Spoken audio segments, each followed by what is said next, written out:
Naam ndugu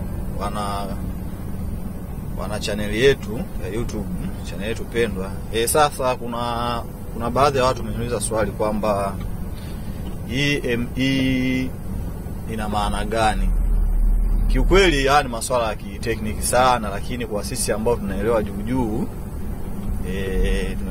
kwamba EME inasimama kama manual economy. Kwa hii inatumika kwa wale wenzangu na mimi wale wazee wa kubalance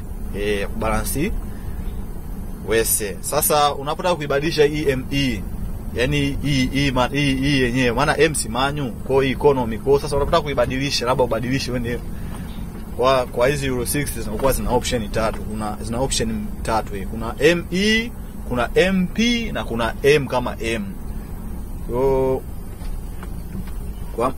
Kwa mtu ambaye anataka labda kuendesha MP, maana M power, unaipress button hii button ya gear lever tena hivi, pale mbele itakuandikia kuna alama ya mlima, afu kuna echo, kuna M. Kwa pale tayari imekuwa M kama M, maana hiyo ni manual. Ukitaka tena uibadilishe iwe MP, unabonyeza tena button tena mbele pap, kule inakuja MP, maana ni manual power. Umeona kwa jinsi inavyotaka gari. Alafu ukitaka na uiweke tena urudishe na ME, unabonyeza tena button pale inakuja ME.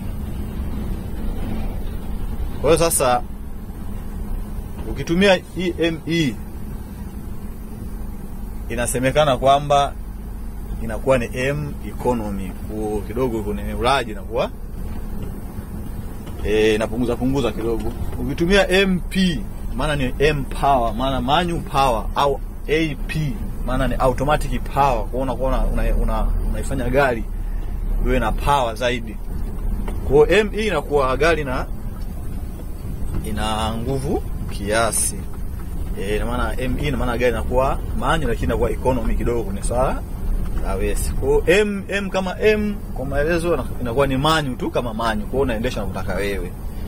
Nadhani hiyo ndo maana halisi kwa uelewa wangu mimi na nilivyoeleweshwa mimi. Sasa sijajua, labda anaweza akatokea mtu mwingine akatuelewesha zaidi, kwa sababu unajua ujuzi ni kuzidiana.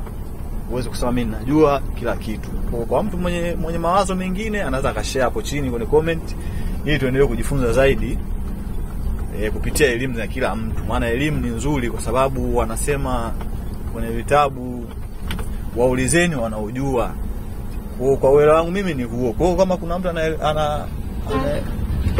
anaelewa zaidi ya hapo, ni vizuri tukashare mawazo kwenye uwanja wa comment hapo. Asanteni sana ndugu zangu.